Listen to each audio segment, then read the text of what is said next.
Okay, good evening, ladies. Sorry about the delay.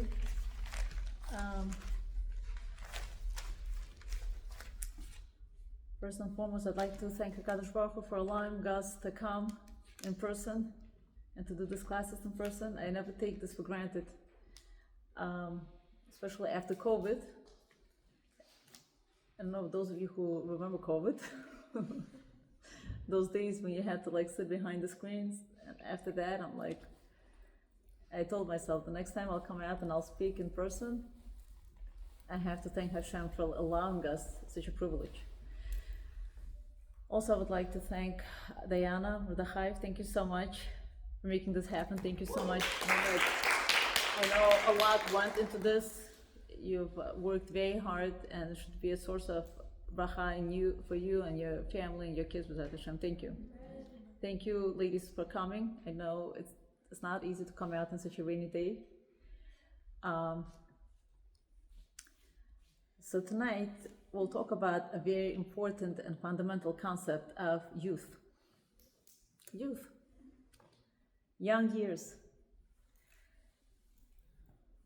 I love working with young people because you guys make me feel like young, so. What are we supposed to do with our young years? Hashem gave us X amount of young years, a youth, and what are we supposed to do with it? Any idea? Anyone? Use your time to figure out our values, what you're striving for in life, spiritually, like where you're heading.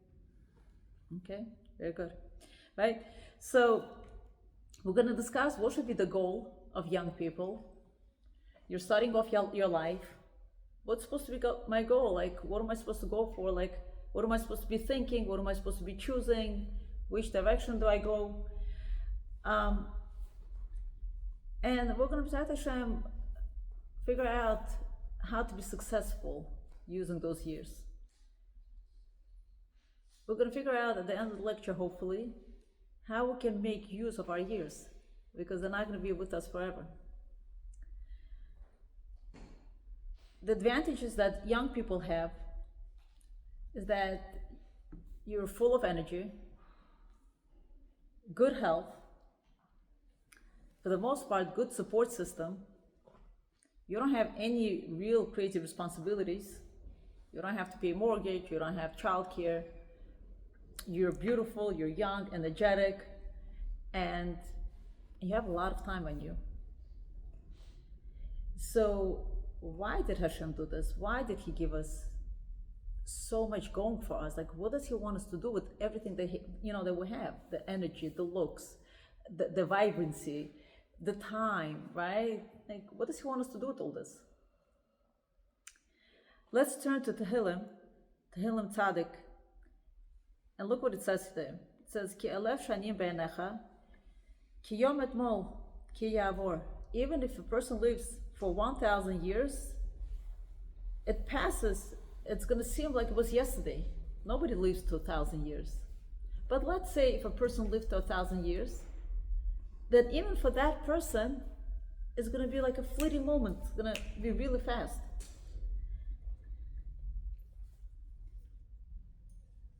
Kikol yameinu panu, for all our days passed by, be'evratecha, because of your fur, kilinu shaneinu kimo hege, we consumed our years like a fleeting thought, right? Our years are like a fleeting thought. You look back, I don't know if you remember when you were back in second grade, in third grade, in fourth grade, in sixth grade, right? You're like, huh? Like it feels like just yesterday. And what it's saying is that even if you're going to turn 80, 90, right, you're going to look back and you're like, wasn't I just born? Didn't I just graduate? Didn't I just get married? Like, you're like, what, wrinkles? Gray hair? Like, I can't believe this, right? And then it says, Zeramtem Shanai you flood them away. Zaramtan Shana you, right? Yimei Shanotechem Bachem Shivim Shana, even for a person who lives for 70 years, the days of 70 years, on average, a person lives for 70 years, right? V'im Begurot Shmonim Shana, and the strong ones, fine, 80 years, you know, the strong ones.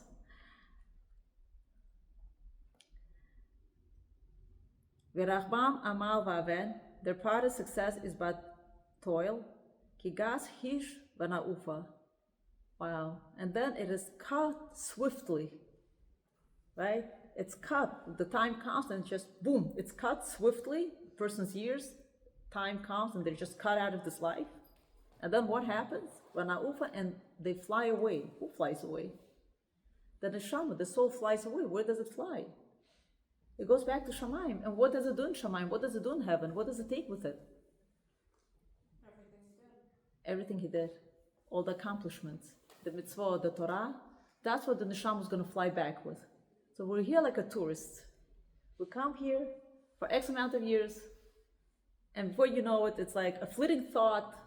It's so fast, and like, wow, it's gone. It's, you know, poof, and that's it. Talk to your grandmas. Talk to someone who's old. You're like, no, like, do you feel like you're done with life? No, I want to continue living, right? Because all those years, they're just going to feel like it flew by so fast. Like, what did I do with it? And then, of course, the Tehillim ends and says, "Lebnot yamin ken hoda v'navi levav chokhmah." We're asking, teach us Hashem to count our days right, so that we may obtain a wise heart. We're asking, Ribbono Shalom, please give us direction, give us the chokhmah.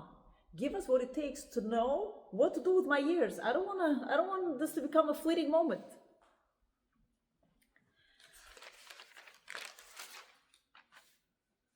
You know, no matter how rich you are, there's one thing you will never be able to buy. And that is time. Past you cannot go into. I wish I would be able to have like that time machine and just go back in time, right? You can't do that. Right? Even if you are a daughter of Bill Gates or whatever, you want to say, you know what? I want to go back to my youth. You can't do it. And all those latest Botox and all the nonsense that they do, okay, I don't want to get into it. But one thing I can tell you, ladies, don't think about it. They make you look uglier and uglier and uglier. Okay, some of those people who who have done it, they really don't look right. Let's just put it this way. So these are the people that wish to go back in years, back in time. You can't, right? So what are we going to do about it? We don't want Chas v'Shalom one day regret our years. And there's a powerful message that's brought down in Parashat B'Shalach. Look what it says in Parashat B'Shalach. It says the following. It says, Vayhi B'Shalach Paro et ha'am. Vayhi B'Shalach, and it happened when Pharaoh sent out people. He sent the Jewish nation out, Pharaoh. So the Gemara in Megillah tells us that the word Vayhi connotes something awful. Ve'haya, oy vei, wow, something happened. Something happened that was, a remorse, a regret of some sort that Pharaoh had for sending the Jewish nation. Why did he regret? After all, it wasn't even his choice. Hashem took them out. What regret did Pharaoh have in letting the Jews out? Can anyone guess? Can you repeat the question? What regret did Pharaoh have in letting the Jews out? When he let the Jews out after 210 years that they were slaves, and he let them out, it says, the pasuk tells that he regretted, he felt bad. What exactly did he feel bad about? Defeat. He lost honor. Honor, okay, beautiful. What else? Anyone else?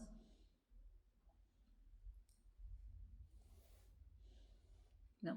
Okay, so it says the following. It says that he felt bad that he did not use the Jews to their potential. You know, Jews with such brains were made to do what? They were made to make huge palaces and huge houses and buildings on what? On a quicksand. They would build it, a beautiful building, and then a quicksand falls. And then it was a mental torture, right? That's what Pharaoh wanted to do. He wanted to torture the Jews mentally, because one of the pleasures that a person receives is to see the fruit of his labor, right? So if you're building and then at the end you see a beautiful building, that gives you pleasure. So Pharaoh's like, I'm not going to let you have that pleasure. So what did he do? You're going to build those buildings on a quicksand. The minute they would build it, boom, it falls. Build it again it falls, right? That's like torture. And he did this and he enjoyed. He was like, wow, like I'm really torturing them. Like Jews were like demoralized. There's nothing to look forward to. There's no point. We're going to build it. It's going to fall again. That's the point. You're going to do it because I said so. Fine. 210 years are up. The Jews come out of Egypt. And Pharaoh is looking around his country. There's nothing there. It's desolate. It's empty. There's nothing. There are no buildings. There's no architecture. There's no medicine. There's no art.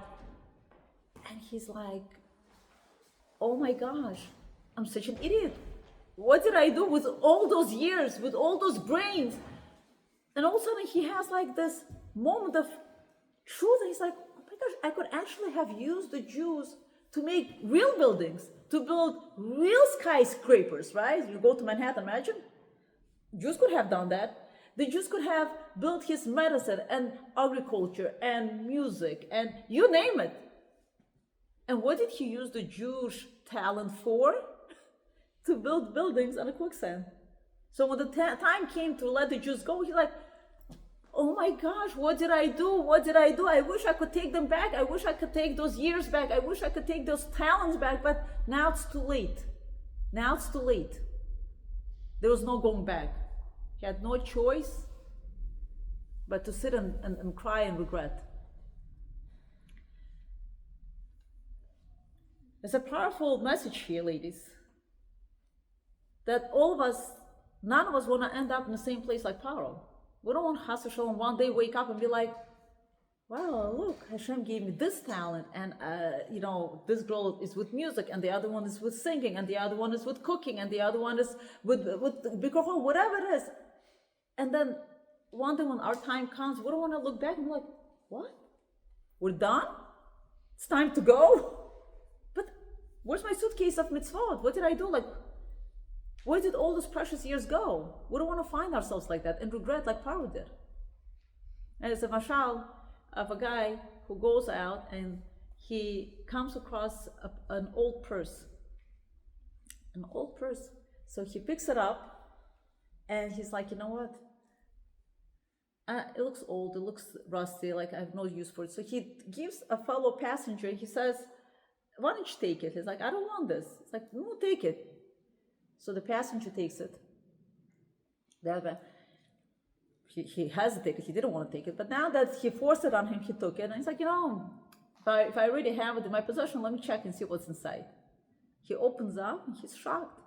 He's shocked to see real diamonds and pearls and stones. It's like, my gosh, this is crazy. And he started piling them into different categories. Stones are here and diamonds are here and gold is here. And he's like, my gosh, like I have to appraise them and start selling them. And he started selling them one by one. And each one went for a crazy price. He became rich overnight, over nothing. So the fellow that gave away the purse, you could just imagine how he felt. I had it. I was so stupid. Why did I give it away? What did I do? Like all that wealth, everything was in my hands and I just gave it. If only I would just open that up and check out for myself. Why did I give it away? Right? We have to be careful that Chas v'Shalom, not to end up in those places. We don't want to be like this dumb passenger who just gave away this beautiful purse of diamonds. And all of us have those purses, all of us. All we need to do is just unlock it, open it, check inside. And you'll see those beautiful precious stones and diamonds and rubies and talents and whatever it is that all of us possess. It says in Pirkei Avot, Ezu ha'chacham, who is a wise person? Haroeh et hanolat, a person who can foresee the future. What does it mean, foresee the future? Does it mean that you are a Navi? Does it mean that you are a prophet? How are you going to foresee the future? It means like this. You know, sometimes you come to a social gathering and you know that if you don't give up that seat to that person, that's going to be the end of you, right? So you're smart. You're not going to wait till that person comes over to you and tells you get up, right? If you're smart, you'll be like, hi, how are you? Come, and you'll give up your seat. So you're a smart person. You're seeing ahead of yourself the situation. Something's about to happen. I'm going to prevent it. I'm not going to let that deteriorate, right? That's a smart person that can see the future, right? Or you're hosting and you're about to host two people that are like not on good terms. So you have to think like, how will I arrange it? How will the sitting arrangements work, right? Like maybe this group should sit with this, right? That's a smart person. You're looking ahead of yourself. We need to do the same thing with our lives. You want to be smart? You want to ask yourself, where will I be in 20 years from now? Where will I be in 30 years from now? Where will I be in 40 years from now? Just want you to, for a minute, close your eyes and just picture yourself as an old grandma, as an 80-year-old grandma. What do you want to see yourself as?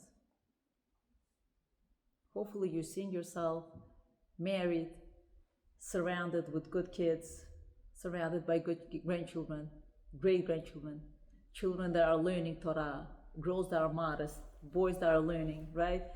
You want to be surrounded by beautiful family, a family full of unity and achdut and love. And you're sitting there as an old grandma and at a family simcha, and the photographer's coming. There's a bar mitzvah of your grandson or great-grandson, whatever, and you're sitting and they're taking pictures, and the photographer's like, oh my gosh, there's no room. And he's going back, and he's going back, and he's going back, because Baruch Hashem, like you built a huge empire, like you have so many descendants, and all of them on the path of Torah. I mean, at least they try, whatever. And if a person has that kind of image in their head, like at the end of the day, I want to be able to leave a beautiful legacy.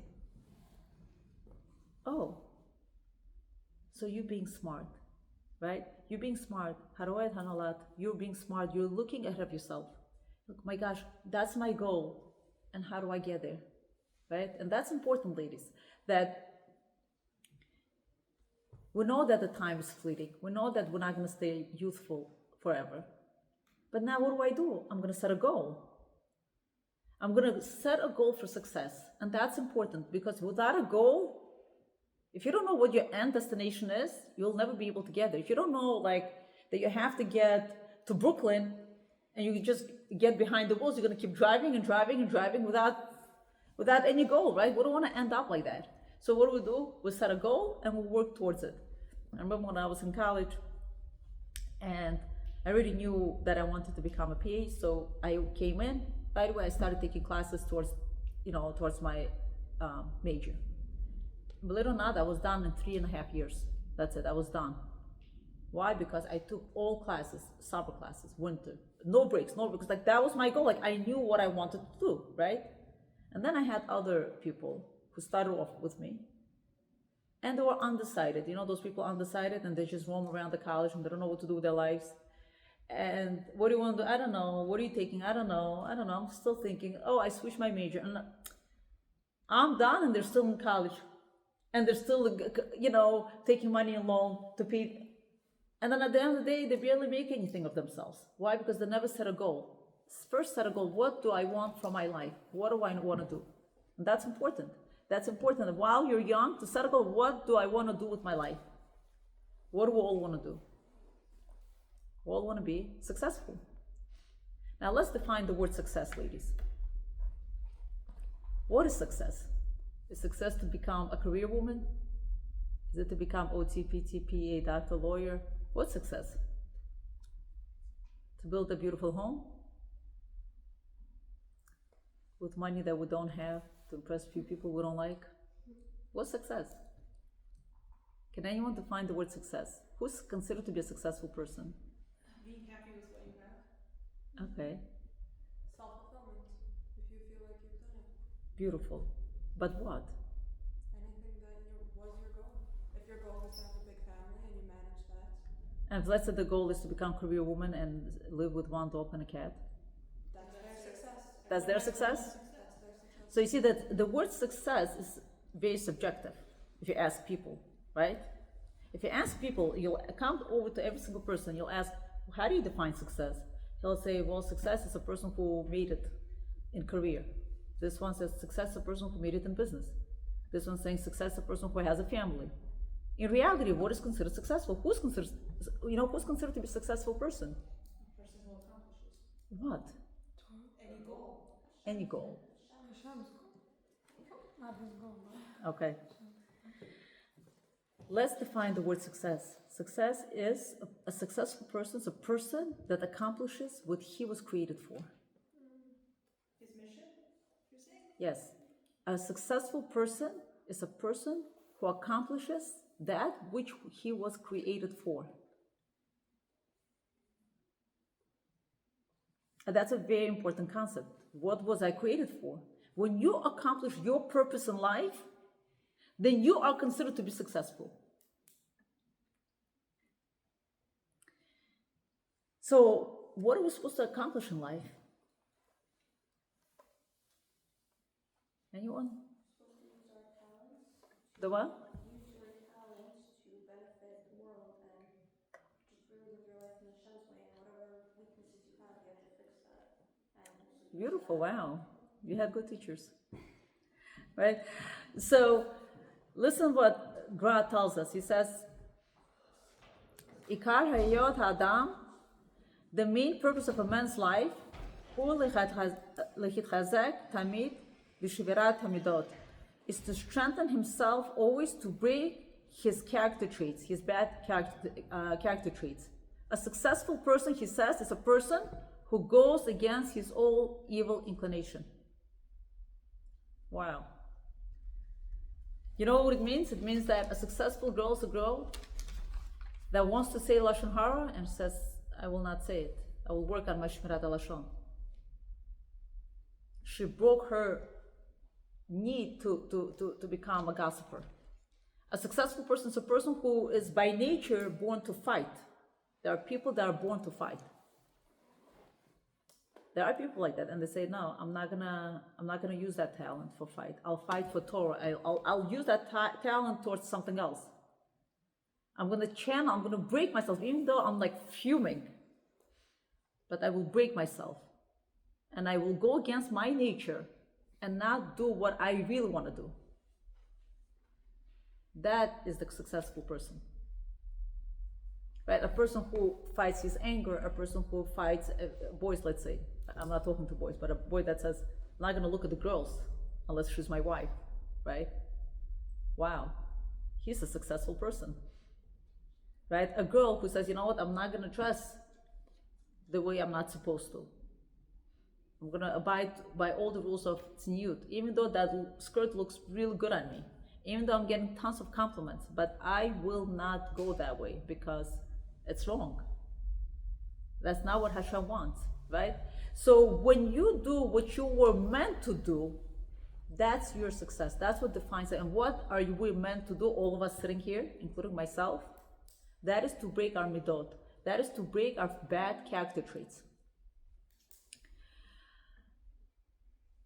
And that is what the young person should be busy with, ladies. A young person, a young boy and a girl should be busy breaking their midot. If you ever wonder why there are so many smart adults who are just not making through marriage successfully, for one reason and one reason alone, because they don't want to work on their midot. They don't want to work on themselves. It's her fault, his fault, her fault, his fault, her fault, his fault, and they never worked on their midot, and they never plan to work on their midot, unfortunately. So a successful person is a person who is meant to do what he was born for. What are you born for? To go against your own Yetzirah. And that's the battle 24/7. It's not something that stops at a certain age. No matter what your age is, you have to work on your midot, whatever it is that you were born with, certain bad tendencies. To break it, to say, I'm not going to go that path, I'm not going to go in that direction. Then you are considered to be a very successful person. Do you ever encounter an old grumpy grandma? No? Yes. Yes. Yes, unfortunately. Right? I have many experiences with those grumpy grandmas that unfortunately never learn manners, right? Feel free to say, do whatever they want, unfortunately, right? One time I was at an event and this old grandma comes and she goes off on me because I was sitting in my seat. She says, "Get up, you're so disrespectful, chutzpah." I got scared. I said, "What did I do?" "Get up and leave, you know?" I'm like, okay, fine. So I get up and with no hesitation, with no whatever, she just comes in and she takes my seat, but like she didn't feel bad, like she embarrassed me, she kicked me. Just asked nicely. And then I was thinking to myself, why is that? Imagine that same grandma. That grandma, once upon a time, was a 20-year-old, 15-year-old, beautiful young lady. Just imagine if you would have the time machine and you would say, "Come here, I have a time machine. Fast forward 60 years from now. And this is you coming in, screaming and yelling, making fights, but put downs. Do you recognize this self?" She'd be like, "No, I don't know. Why would I do that?" But how did she get to that point? She was also once upon a time a beautiful young girl. So what happened to her? Simple. She was born with that tendency, okay, but she never worked on herself when she was young. She never curbed it. She never said, "Okay, you know what? Yes, it's coming. The anger's coming. Something's about to slip out of my mouth. My brother's getting on my nerves. I'm gonna swallow. Someone said something nasty. I'm gonna let go. Someone did something that was so bad. I'm gonna forgive." She never worked on that when she was young.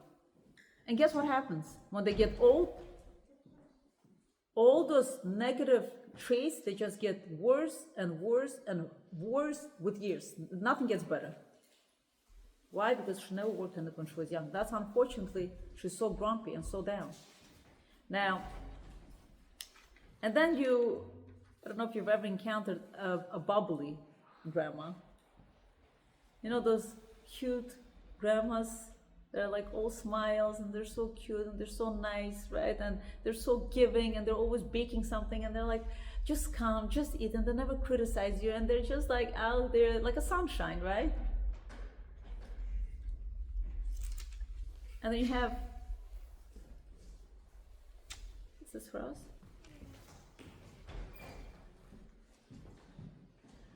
Then you have those grandmas that are volunteers and they are doing all sorts of chesed and they're helping, right? I just want to share a few examples. Did any one of you go to my Maimonides ever? Maimonides Hospital. Maimonides is just one example. Baruch Hashem, there are many other hospitals that have amazing, amazing volunteers. You've been there? Are you one? Oh, beautiful. So they have a Bikur Holim. I was a student, and they have a Bikur Holim room, and it's amazing. It's stocked up like with food and drinks and whatever. And it's meant for families who never have to spend their time, nights, days with the sick relatives, and if they want to grab something to eat, they can always go to Bikur Holim room and get something for themselves. So you have volunteers. This is a Bikur Holim room, so you have food stocked up and whatever. And you have volunteers that are staying there to make sure that everything's in order. And then there are other volunteers that take the food out and they go from floor to floor and give out food to relatives, right? So you have those old grandmas, and I'm not kidding you, like they're like barely making themselves, like they walking with those carts full of food and drinks, and they come to every single patient and they ask, "Would you like to eat something? Would you like to drink something?" Right? And we're talking about a 70, 80, 65-year-old. I mean, don't you have anything better to do with your life? No, because this is my life. Chesed is my life. And how did she get to that point? How did this old grandma turn to be such balat chesed? How? Because when she was your age, she made it her business to fill in the chesed hours and to help and to do chesed in her community, and for her mom, and for her siblings, and for the oldest sibling, right? So it became so part of her that when she became old, she can't even live without it. What do you mean I'm just going to stay home and watch TV? You're killing me. I can't do this. I have to go out and help people. It became so part of her, right? I remember there are volunteers, there are doulas, doulas, ladies that help others to give birth. They come in so handy. I remember when I was in labor, I'm like, oh my gosh, like, I need someone, like a lady. And they come in and you see these old grandmas, like, I'm like, do you have family? Like, yeah, all my kids are married, they're out of the house, so I'm doing this chesed. I go around and help others give birth. So this one's helping people give birth, that one is helping to give out food. Everyone is busy doing something. But this didn't start in old age. This all started back when they were young, right? To be such a giver, to be such like a sunshine, to just do chesed. You don't turn 60 and start giving to people. It's too late. You start when you're young, and you make it part of you. And everyone has their own thing that they're good at. There's some people that are good at hosting, and they start when they're young, right? There are those that do gemachs. Unbelievable, right? Gemachs. They open up different types of gemachs. I'll never forget this image. I was a student and I see this old grandma from Bikur Holim come over to another old grandma who was in bedridden in a hospital, and she was like literally changing her diapers and feeding her. And I was like, volunteer. And doing people get paid and they don't want to do this job. And here she's doing it because, wow, like this is my life. I'm doing the will of Hashem. I'm going against my nature. I want to become a giver. That's it. I'm going against my nature. Whose nature is it to smell dirty diapers? No one's. But I will go against my nature. I'll do what Hashem wants me to do. I'm going to make another human being feel better. And if you just look at the gemach, I don't know if you ever had an opportunity to look at the gemach list. We have gemachs for everything. I just made bar mitzvah, and when I had to look for the tablecloth, there's a tablecloth gemach, and then there's a centerpiece gemach, and then there's a flower gemach, and there's a dress gemach, and there's table gemach, and then there's chairs gemach. Just, wow, And why would a lady with a bunch of kids run a gemach? Like, in your free time, just chill, have a good time. I don't know, go to water park, I don't know. What are you doing giving out things? No. Why? Because she went against her nature when she was young. Now that she's getting older, it became so part of her, she just wants to do it and give and give and give and give and give. And then that's why you see those ladies who are old and they're like sunshine. They're bubbly. They're all about giving, and they're all about positivity, and always a kind word, never criticizing, right? Because it all started back when they were young.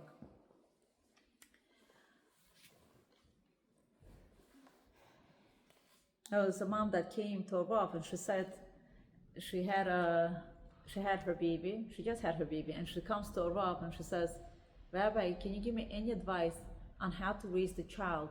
I just had a baby, how to raise him properly." So the Rav said, "You're a little too late. You were supposed to raise your child before you had him. How do you raise a child before you have a child? Learning? Huh? Not when you're pregnant. Pregnant, you're already late. No. Pregnancy is late. I hope nobody, right? But the young one, the younger ones, you change yourself, right? You change your bad character flaws when you're single, when you're young, then you're ready to get married, and then you're ready to get pregnant. And then you don't need to educate, because kids, they don't need to be told. They see by example. They see who you are. You don't need to tell them, right? If a mom walks around in a miniskirt and says, pull that skirt down, pull that skirt, that's not going to work, right? So you want to raise a child, you first have to raise yourself. Raise yourself before you even get married, before you even have kids. And that's what the Rav told her. He said, you're a little bit too late. Now you have a child, you want to raise them? Where are you? That's, by the way, a secret between me and you. Sometimes I don't like giving parenting classes because I'm like, we first have to parent the kids. I mean, the parents. We first have to give them education. If they're not where they need to be, you can't be a preacher. You need to practice. And that starts way before you get married. Like it says, Ele toldot Noah. These are the descendants of Noah. Okay, who are the descendants? So tell me the descendants. Noah. The descendants of Noah are Noah? Yes. Because the first descendant, the first child that Noah worked on was who? Himself. Before he went out to have influence on others and his kids, he first worked on himself. That's what Midrash tells us. That's important, that if we want to work on others, we first have to be able to work on ourselves.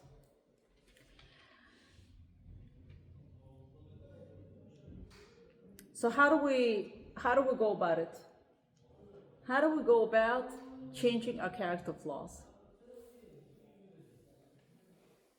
Any idea? Learning about it. What? Learning. You learn? On how to work on these and do it.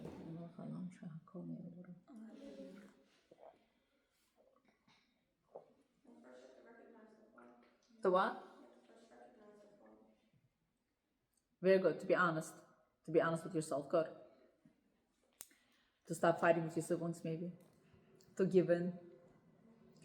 Not being petty. Right? He said, she said, I took, those things, by the way, happen first when you're young. In your young years, Hashem puts you through interesting relationships, right? With interesting siblings. Some of them are very annoying, right? So you start off with that. You first learn how to share your bedroom peacefully. And you learn to eat your breakfast peacefully. And you learn to stay at the Shabbat table peacefully, right? And you learn to ignore peacefully, right? You just let it go, fine, And you're working on yourself, and you have to understand that every time you do this, you become a greater person, you become a successful person. If you learn how to ignore the flaws of your siblings and the flaws of your parents and the flaws of your classmates and your friends, guess what that makes you into?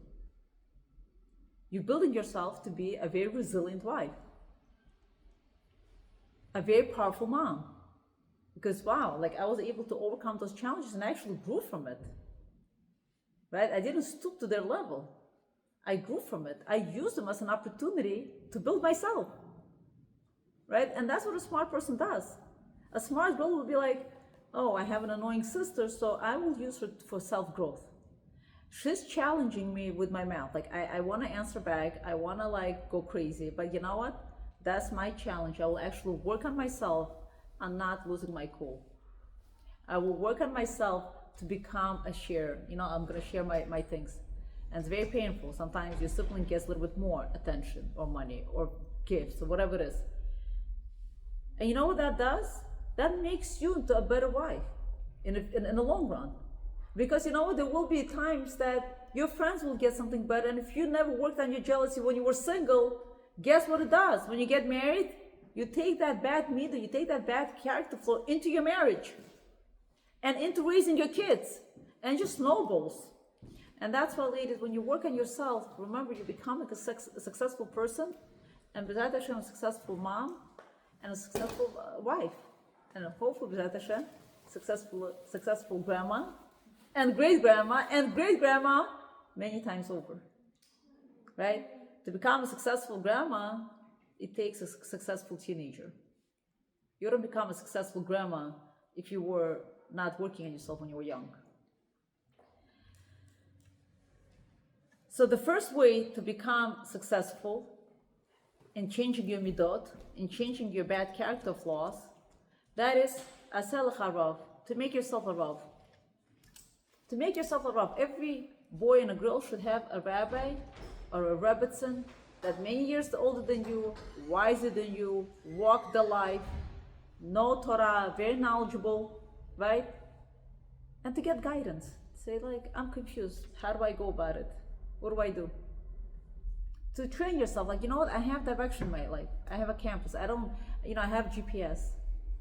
I don't get lost. And to train yourself from a young age, we'll ask a shayla, we'll ask a rav. It's very important. Yes, I want to be successful in changing my midot, But do you always have to be quiet? Do you always have to give in? What if you're getting abused? Is this called abuse? Sometimes we're so biased, we cannot make those calls, right? As far as I'm concerned, I feel like I'm being abused, but maybe not. Maybe not, right? Do I always have to, I can never speak Lashon Hara? But what if it's lito'elet? But what if it's, I'm about to save someone's life? What do I do now? So if left to our own device, we're going to make a lot of mistakes. But if we ask a competent Rav, be like, look, a question came up. I have this classmate that I know that has certain serious issues, let's say, Chas Shalom. And now a cousin of mine wants to date her. What do I do? Right? Oh, I forgot to tell you, I hate her. Oh, so what do I do? On one hand, you want to say something about her because you just want to take revenge or whatever it is. But on the other hand, like, is this the right thing to do? But on the other hand, you have to save the boy's life or the girl's life, whatever it is. If a person doesn't have a Rav, how will you ever be successful? Right? Do you always you're never allowed to get angry? There are times that a person has to get angry. In what situation? Right? If someone's like literally breaking Shabbat and does everything and you're just like smiling away, something's wrong with that kind of reaction, right? Again, I'm not saying you should have a screaming match, but I'm just saying that to have that, like, how do I go about it?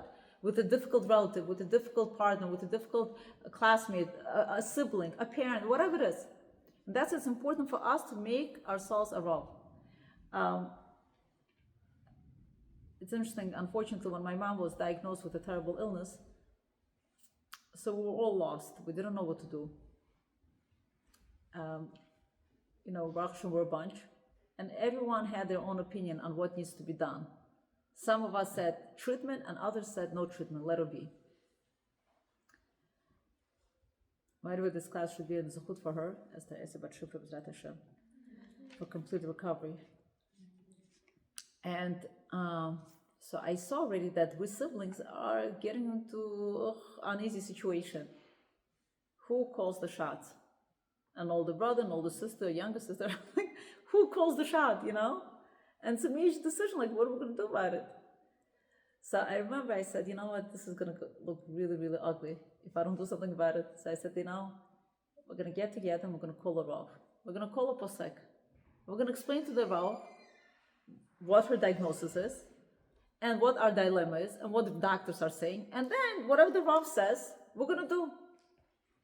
And we agreed on that. We said, we're going to listen to a Rav. That's it.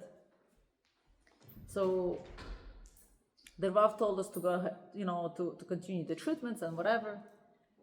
And that's it. And when mom started the treatment, it didn't feel good. It didn't feel pleasant. But at least nobody was pointing fingers. You said, I said, you said. No.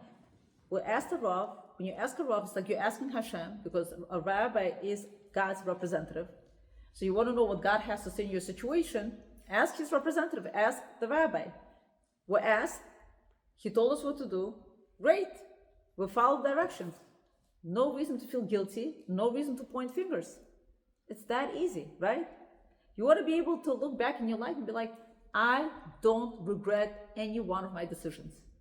I don't regret living in this neighborhood, I don't regret choosing that career, I don't regret marrying that boy, I don't regret doing X, Y, and Z to so-and-so. I don't regret. Why? Because I always asked.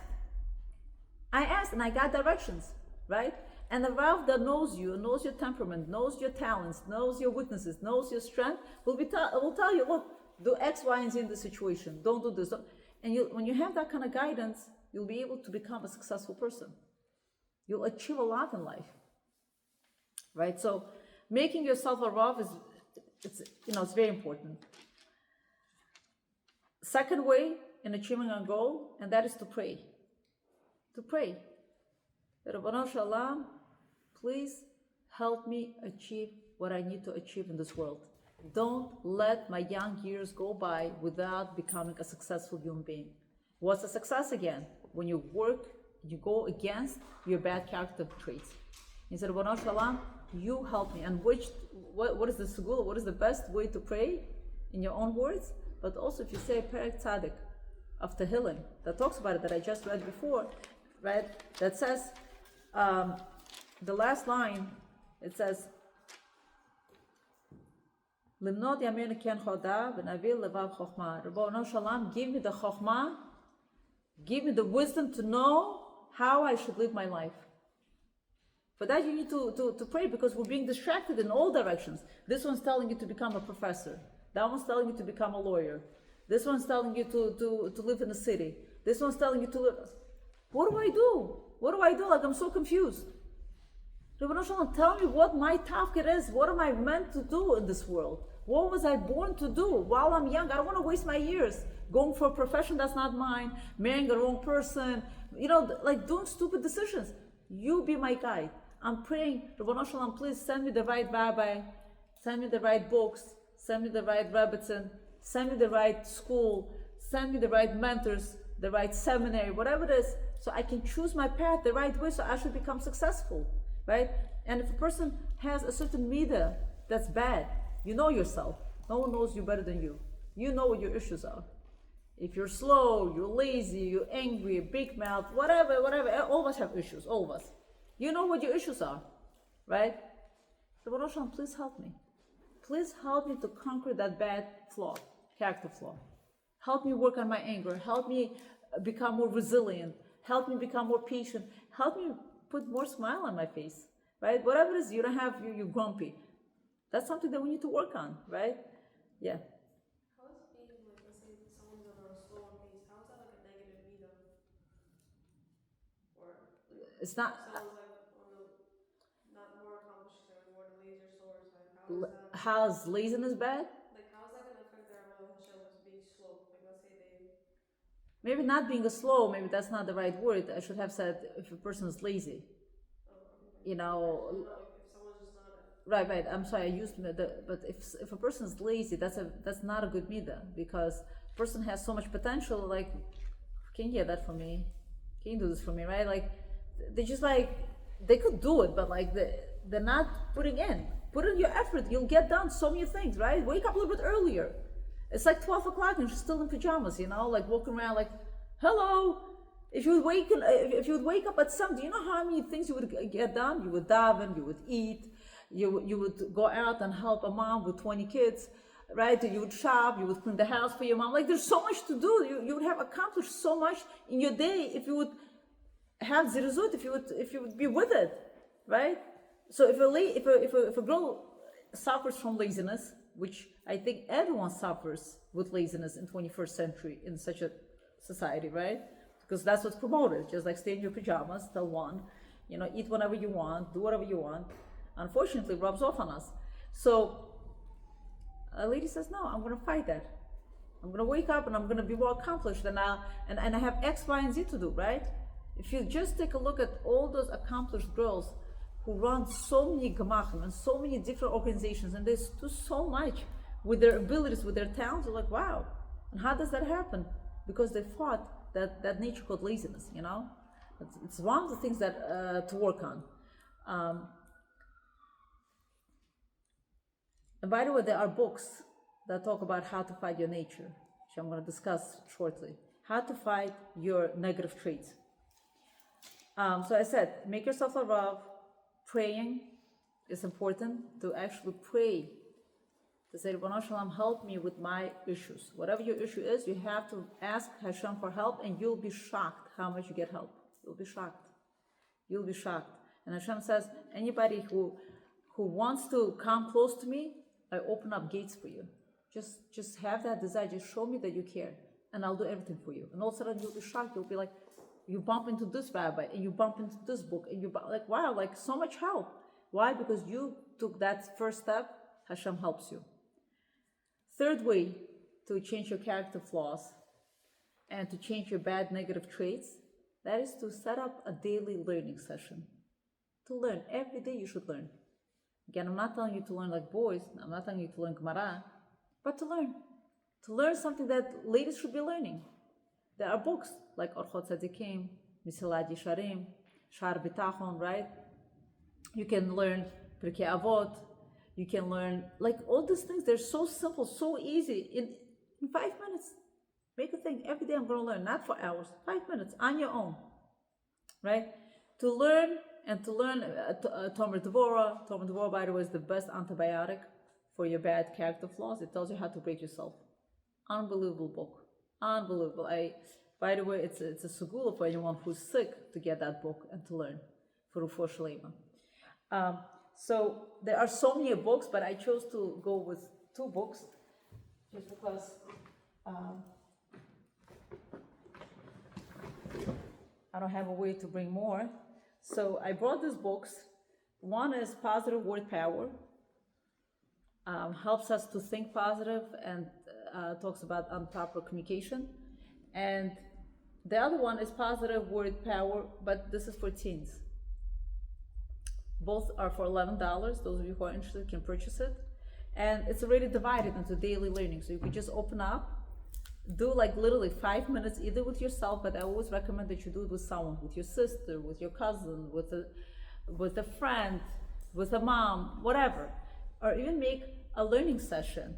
You could make actually a learning session with a bunch of friends.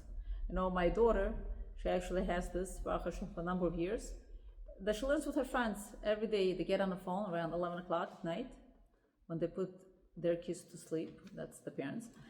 And they get on the phone and they learn for a few minutes. And Baruch Hashem, they've finished so many books. So I highly recommend that if you learn, you'll be surprised, like, wow, I already finished this book and I finished that book.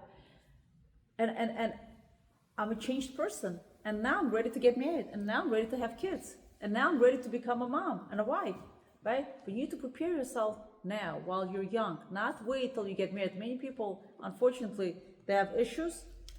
Okay, I'll get married, somebody, will go away. He'll fix it. Who's gonna fix? It's gonna get worse, right? So learning every single day goes a long way. And like we know that the Gemara tells us, if a person comes to get purified, Hashem himself comes and purifies. He helps him to get purified. You just take that first step and Hashem does the rest. So those of you who are interested in purchasing the book, see me after class. And my message, ladies, to you, don't let your years go by doing nothing.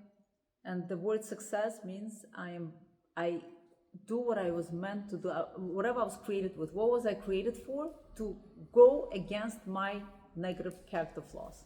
To go against my nature. My nature is to scream, I'll go against that. My nature is to be stingy, I'll go against that. My nature is to keep buying things in store that I don't need, I'll go against that. You'll go to the store, you'll be like, look, I'm gonna fight that. I can afford another skirt, I can afford another shoe, right? But that's it. Put a cap. That's it. I'm gonna let it go. Right? Nobody saw that. And that's the interesting thing, that when you work on yourself, nobody sees it. Nobody writes up about you in the books or in newspapers. Hey, Baruch Hashem, you didn't answer back. People even take it for granted.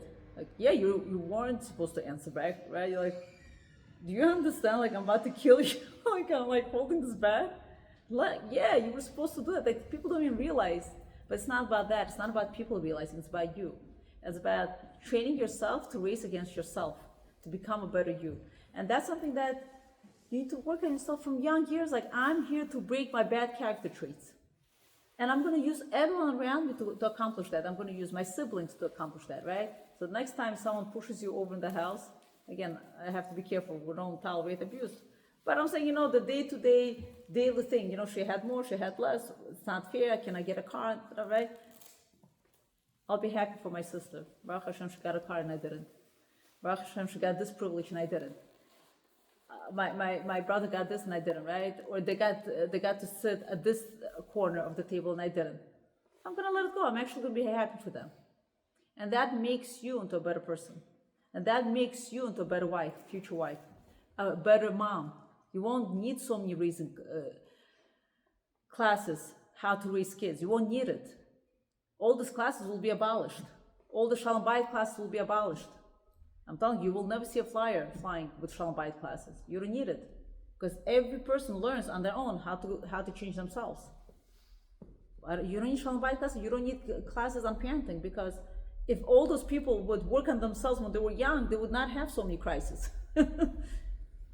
You understand? So, yeah, I'm not saying we shouldn't have, we should have, but I'm just saying the point is that if we work on ourselves, we're doing ourselves a big favor. We'll become better wives, more resilient, more stronger, more with it, right? We're just talking to someone, and she was saying to me that she's gonna go, her mom is not stable, and she said, mentally she's not stable, and she said, I'm gonna go to her house, I'll give her one more chance. She said, do you see, I'm working on myself. I said, that's not really working on yourself. You're going in with an intention hoping that your mom changed. That's not working on yourself. Go in with an intention knowing fully well that she's gonna have another outburst and she's gonna put you down again because she's not well. But you're gonna smile through, and you're gonna take that and you say, Nebuch, she needs help. That's what working on you. So you'll be able to come, you'll be resilient to people and situations, to hardships, or to whatever it is, You'll be resilient. That's called working on yourself. And ladies, we'll all have those people in our lives that help us do this. Right? Think about those difficult people in your life. It could be a sibling, it could be a parent, it could be a cousin, it could be an annoying aunt, it could be an uncle. We'll all have those people, and they're there to help us to fix our bad character flaws. So, I hope and pray that you'll find that strength within you to change yourself, that one day when you'll become an old Bobby, you'll be that beautiful, bubbly, giving, full of chesed, full of wisdom, and your grandchildren and your children are going to come to you for advice, and you'll be like, yes, I get it. I know what it's like to put up with a difficult person. Now let me give you some tips. Let me give you some advice, right? But if it's a grumpy grandma, what advice can she give you on how to live your life, right? So B'ezrat Hashem, I hope and pray that you will all be successful in changing your midot, changing who you are, becoming better people, B'ezrat Hashem, become an excellent wife, an excellent mom, and excellent community members, B'ezrat Hashem. And I really hope to see you in the near future with only good news. Thank you all for coming. Thank you again, Diane, for organizing. And see me after class if you'd like to purchase the book. Thank you, ladies. Any questions, by the way? Yeah. You kept saying bad midot. What does that mean? Bad midot? Oh, thank you for asking. Bad midot means bad character trait. Right, I'm saying, what if a person has anger issues, but it's good sometimes? Like, they use the anger for, like you said, for Exactly. So that's what they need to learn, the book called Orchot Tzadikim. And they need to see when anger is okay and when anger is not. And so it's not a bad midot. It's just you need to just channel it the right way, right? So, and now you have a situation, you're like, do I need to burst? Like, what do I do? So then you call a Rav, and you're like, great, it might be an opportunity for me to use my talent of anger towards this person, but are you really allowed? So you ask a Rav, and you see what would be okay and what's not okay. You understand? So, yes, you have certain tendencies. Let's see how we can channel it the right way. Or sometimes we have to get rid of it altogether, right? And that's a success in life. That's when you call yourself successful. Not when you become OT, PT, and doctors and lawyers, but when you work on your midot. Any other question? Anyone else? No? Okay, fine. Thank you, ladies, for coming. Thank you. Thank you so much.